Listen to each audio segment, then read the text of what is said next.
Olá, meus caros alunos e alunas, eu sou o professor Heron, você está no canal Heron Educador. E na aula de hoje, digamos assim, é uma continuidade da aula que nós tivemos no último vídeo, no qual eu falei basicamente desde o surgimento do universo até propriamente o desenvolvimento da escrita e o surgimento também da história. E aí a gente deve pensar o seguinte, ora, e nesse processo, como é que o homem passa a deixar de ser um nômade e se fixa em uma determinada localidade? Quais são os fatores que levam o homem a se fixar num determinado local, ampliar a população naquele local e formar o que nós vamos ter aí as cidades? E claro, nessa aula também a gente vai observar, além da formação das cidades, como se estrutura o poder ou a hierarquia do poder, a divisão do trabalho e também a parte da religiosidade com as primeiras formações de povos monoteístas na cultura aí dos hebreus. E se de antemão você já gostou dessa estrutura, desse formato, desse tema que eu vou apresentar para você, poxa, então me ajuda. Dê um like aí no vídeo, se inscreva no meu canal, ativa todas as notificações para que sempre que tiver uma aula nova você possa ter notificação. Então, sem mais firula, vamos à aula?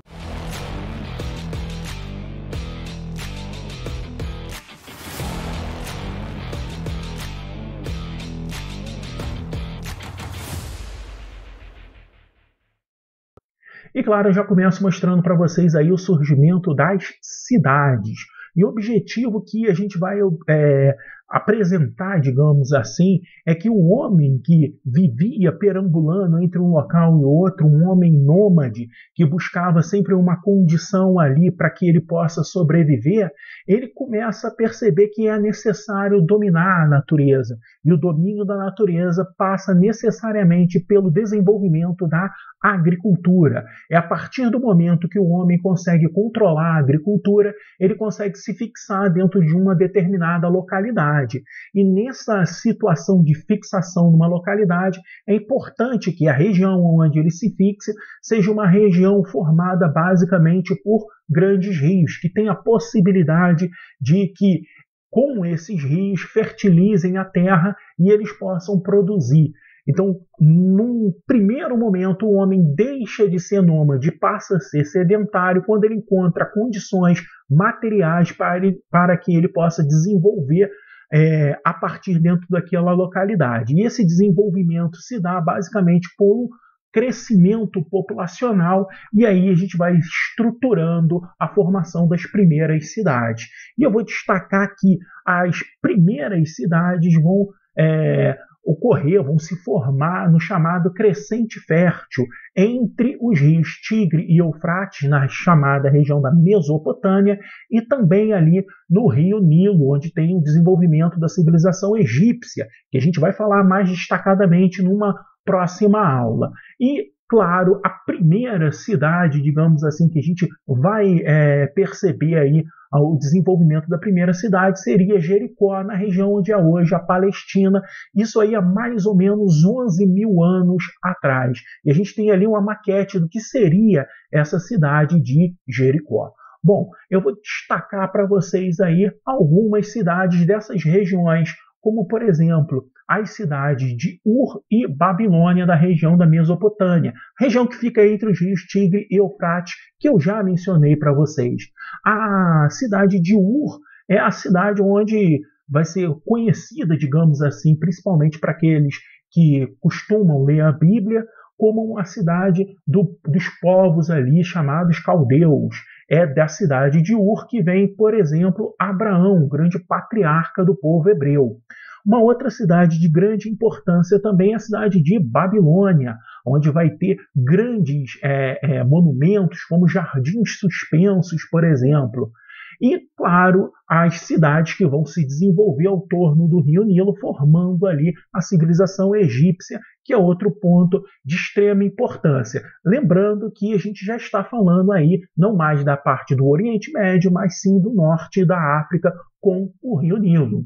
E se a gente está falando aí basicamente do surgimento das cidades, a gente começa também a observar a estruturação do poder dentro dessas cidades. A gente vai observar de cara uma primeira percepção de que começa a haver um domínio de um determinado grupo de pessoas sobre outras pessoas. As pessoas que estão na condição de dominantes, em geral, elas têm o domínio das terras, principalmente das terras mais férteis, ou o domínio vinculado à religião. Então, quando eles têm esse domínio religioso ou um domínio propriamente das terras, eles vão organizar uma sociedade no qual você começa a se estruturar a ideia da pirâmide do poder, onde um grupo muito pequeno controla todas as ações de poder e um grupo um grupo bem maior vai ser a base da pirâmide, que são os trabalhadores.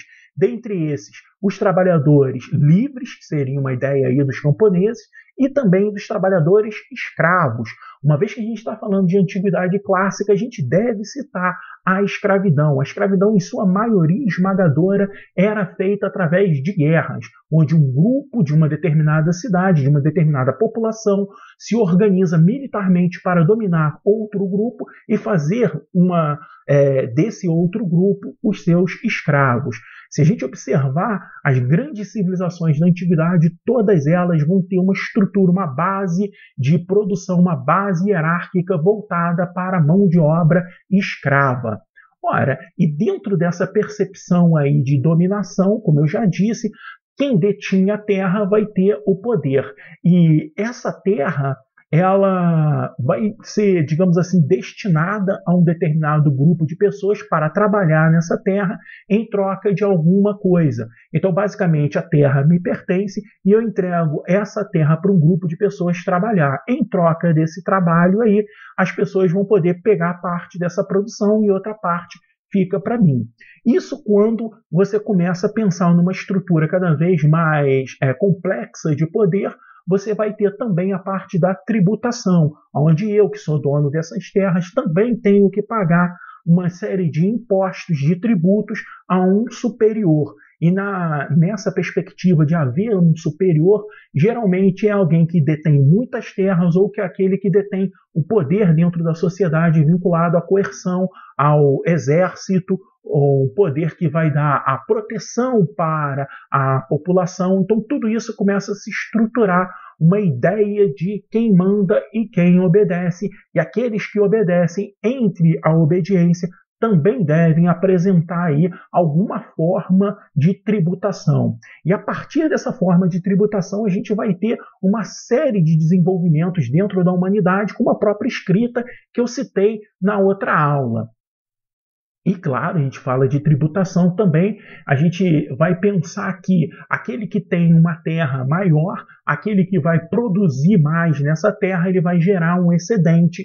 E esse excedente, basicamente, ele vai servir de comércio. Eu vou vender os meus excedentes em troca de determinadas outras mercadorias. E começa a ter uma certa especialização de mercadorias, de utensílios, desde utensílios para a própria produção, desde roupas, desde esculturas. Você vai ter cada vez mais utensílios para trocar. Como a maioria das trocas não era uma troca direta, ou seja, por exemplo, uma galinha por uma roupa, tá? Por uma camisa, então você não tem condições de fazer essa troca direta, você precisaria aí de um terceiro elemento para unificar essa troca. Então eu trocaria a galinha por umas pedras, por um elemento que eu encontro menos na natureza, e a partir desse elemento eu consigo trocar esse elemento por uma camisa. Essa é a estrutura básica da formação da moeda. Então a moeda é o quê? Aquele elemento de troca que dá a garantia de eu trocar um produto por uma moeda e essa moeda poder comprar outros produtos e assim, com o desenvolvimento do comércio, começa a desenvolver também a parte aí da moeda, o surgimento das moedas se dá por conta da necessidade de comércio. E é claro, com o desenvolvimento também das cidades, com o comércio, com a parte de tributação, começa a ter uma especialização cada vez maior do trabalho. Até então, quando o homem era nômade, ele, digamos assim, precisava controlar todos os elementos da natureza, precisava ter o conhecimento de todos os elementos da natureza para ele sobreviver. Aqueles que não tinham esse controle, aqueles que não tinham essa expertise de lidar com a natureza, acabava perecendo, acabava morrendo.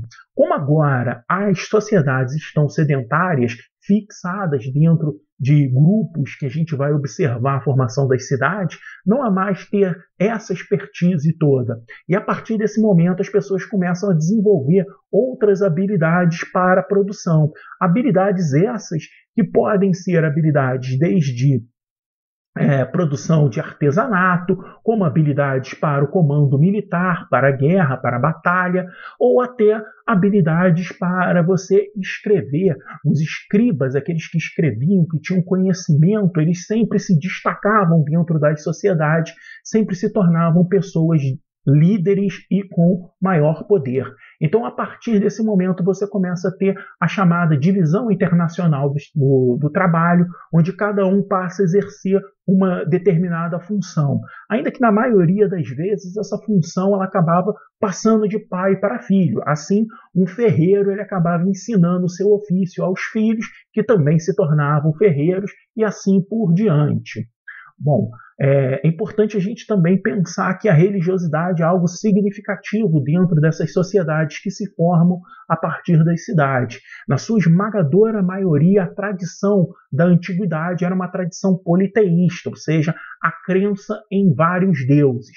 E esses deuses vão ter elementos diretamente vinculados à natureza, como a gente pode ter, por exemplo, o deus do trovão, o deus da colheita, o deus da chuva, e também elementos com estruturas humanas, né? Ou seja, um deus que tem uma personificação de uma pessoa e, inclusive, alguns atributos típicos da própria humanidade, como raiva, inveja, fúria e todos os sentimentos que o próprio homem coloca e projeta nesses deuses. E eu vou destacar aí, porque se a gente fala de religiosidade e antiguidade, a gente precisa falar do povo hebreu, porque eles vão ser, digamos assim, um ponto fora da curva e apresentar uma outra ideia, diferente da politeísta. Eles vão acreditar a percepção da existência de um Deus único, com determinadas características específicas, como sendo um Deus eterno, um Deus onisciente, onipresente, onipotente, ou seja, aquele Deus que sabe de todas as coisas, que pode fazer qualquer coisa e por aí vai.